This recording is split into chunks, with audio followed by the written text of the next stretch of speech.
Alright, welcome back. So we're here with another build video. People have been requesting more of these build videos for Season 4.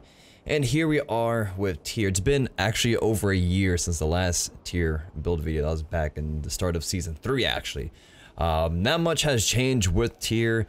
Not too many items have changed with them at all. It's still kind of the same build since then. But you do have some other options, and just this is my own personal build that happens to work with me and not might work with you or what you're trying to achieve.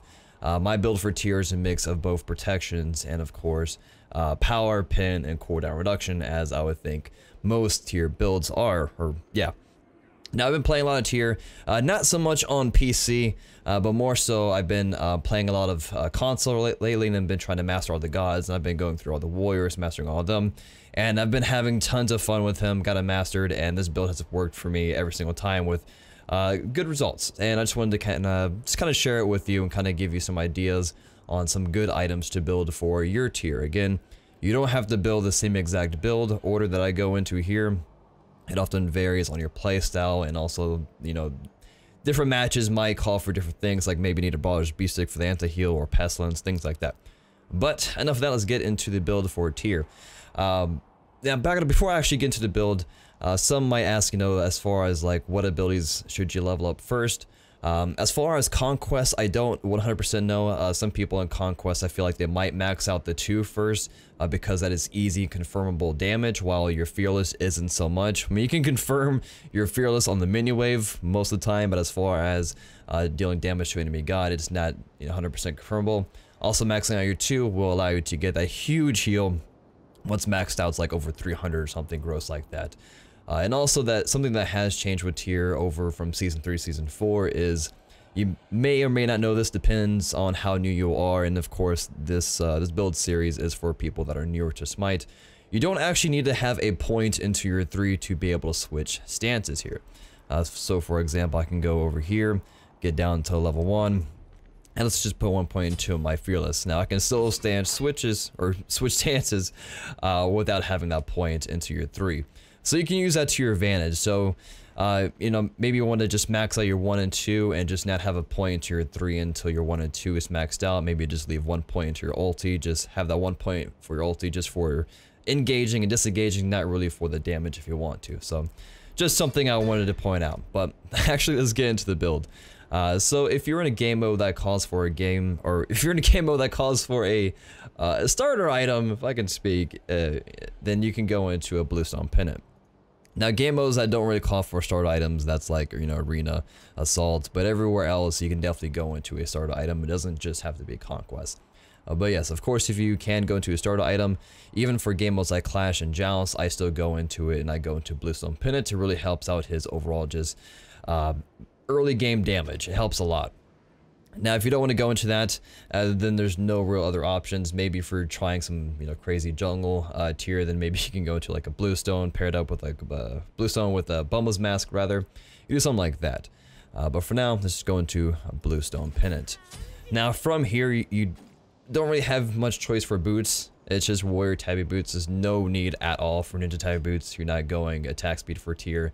He's really, really ability based, and to help that out, you want to go into as much physical power to boost up that damage as possible.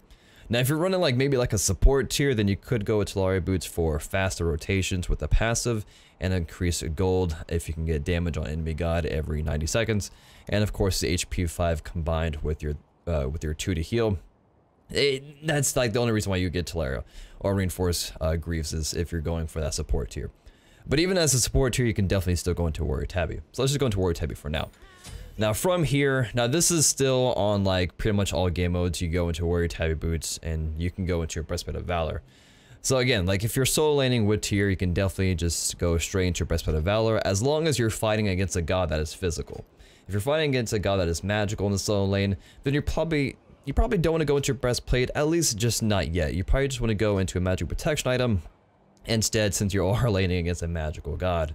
Now, if that opponent is, let's say, not the brightest, not that great, and you don't feel threatened, then you can just go into your breastplate if you want to. But if not, you can go into, if you want to, the sort of magical protection equivalent of Breastplate of Valor, and that is Genji's Guard. Really high magic protection, MP5, cooldown reduction.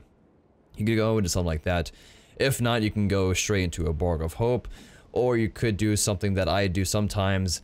If I don't need like a full-on Borg of Hope, like I'm not that threatened by magical gods, and this goes for pretty much in most game modes, I would just go into the tier 2 of it called Silver Talisman. It's really cheap and efficient, so just go into tier 2, go into your next item afterwards, and then you can come back and finish this tier 2 item into a Borg of Hope if you want to. Also, you could go Hardware Amulet if your support is maybe behind, or if your support is going into a Sovereignty and a Thebes, and they don't really have time for Hardware Amulet, then you can pick that up for your team overall, so when you get to the team fights, you have all the items that you want to. Or again, you could go into Pestilence if you're fighting against gods that can heal themselves, obviously. But for now, let's just go into the Breastplate of Valor. Now from here, it's very situational to what I go into after Breastplate of Valor. If I feel like I don't need HP, because that's like the bad thing about rushing Breastplate, right, is that you're going quite a while without any HP items, and you kind of need that in certain situations. But yeah, so if I'm not feeling threatened and I have a decent lead, or at least I'm even, and I don't feel like I need magical protection right after Breastplate, then I'll definitely go into an item called Yoan's Wrath. This is a classic combo. It's been in the game for forever, just going into your Breastplate combined with Yoan's Wrath. It's a good mix of having, you know, just 40% cooldown reduction, which is the cap within 2 items. You have a lot of power, you have a lot of mana to complement all that cooldown reduction. And of course, that little bit of 10 pen in the early game really helps out. But let's say if, you know, maybe there's a magical jungler in Conquest that's giving you an issue, or if you're in Clash or Joust and the magical gods are giving you, you know, again, problems, then you probably just want to rush straight into a magical protection item like Borok, and then go into the Yoan's Wrath. So again, if I'm ahead and I don't need magical protection, it's just straight Yoan's after Breastplate. If I need the magical protections, then I'm definitely going into the Borok and then backing it up and go ahead and get in this Yoan's Wrath. But yeah, regardless, I still get all these items. So for now, let's just go into Yoan's and Borg of Hope. And again, if you haven't figured out by now, this build is pretty much universal. You can even apply this to game modes like Arena. Assault is different, which I can get into that later. If you get Tier in Assault, might be kind of different. But Tier is one of those gods. He kind of runs the same build pretty much throughout all the game modes. So just make that clear. Now from here, I still like to build some more damage on my Tier. I feel like between Breastplate of Valor and Borg of Hope, and then the base protections you get in your defense stance, which is, yeah, 50 of both.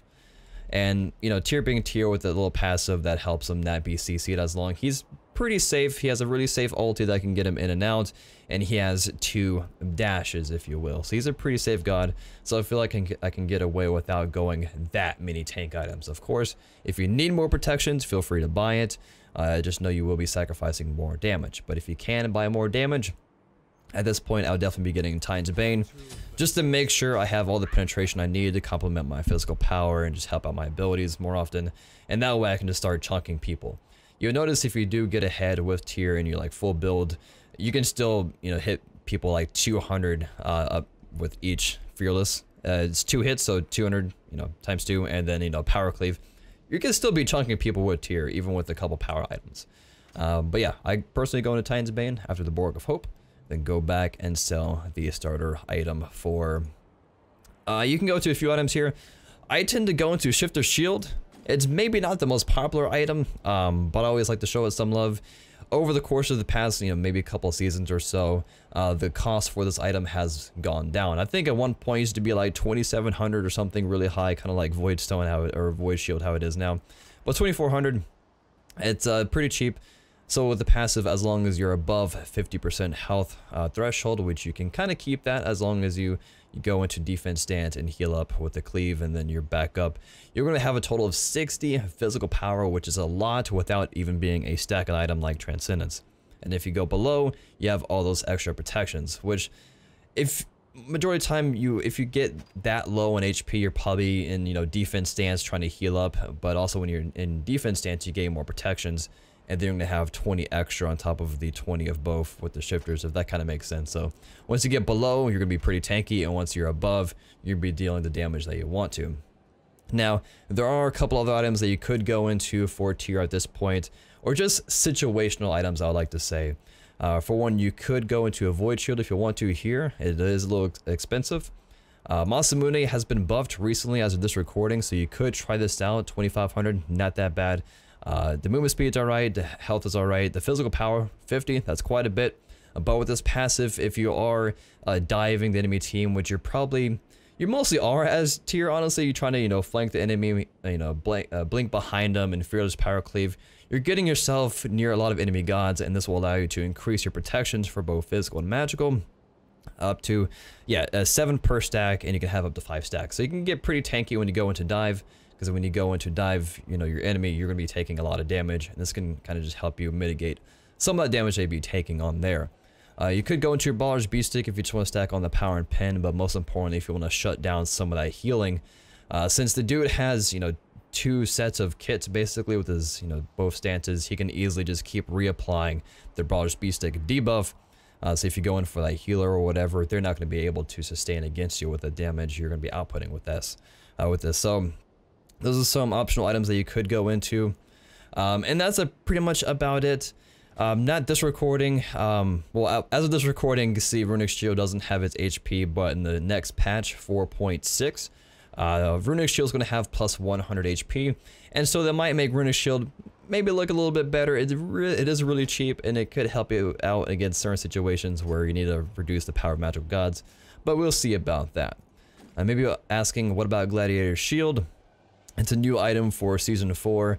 If you are going to buy this, I would say you don't keep it for the entire game. It's something that you build early game, since it only costs 1700 for these stats, and then you have to sell it late game. But the problem is, I'd much rather get Breastplate of Valor and Yoan's Wrath in the early game than a Gladiator Shield. However, Gladiators might help you sustain a little bit with the passive, but he already has good sustain enough with his defense stance Power Cleave. Is it called Power Cleave, by the way? Yeah, it's just Power Cleave. But yeah, so that's pretty much it. Again, I just end it with the Shifter Shield, and if I need to, if the game progresses and I realize that I can't go all these power items, then I would definitely just get rid of Shifter Shield and buy the situational items that I need. You might need a hide enemy line if you're fighting against gods or if you're fighting against hunters or assassins that are building crit, then definitely I recommend buying this. It'll help you out a lot. Or really heavy attack speed oriented gods like hunters and magical hunters. You got Midgardian Mail to help you out there. And that is pretty much it. Again, I pretty much said all the items that I would personally go into. Winged Blade might be another one to look out to. If you're fighting against gods with a lot of slows and they're kind of preventing you from doing your Fearless Power Cleave combos, etc., then highly recommend checking this item out. Relic Dagger, it's again another situational item. Attack speed, not too useful, but the cooldown is. Only thing is, majority of the time, if you are tier, you're building that 40% cooldown reduction with the Yoans and Breastplate, so the cooldown stat would be kind of wasted here. And yeah, Wingblade doesn't have it, but the passive of Relic Dagger might help you get more bling stuff if you really want to. And that is about it. I don't want to ramble on for too long. Sorry I've been talking kind of fast because I can see there's a lot to talk about in these builds, or at least I feel like there's a lot to talk about. Now finally getting into relics.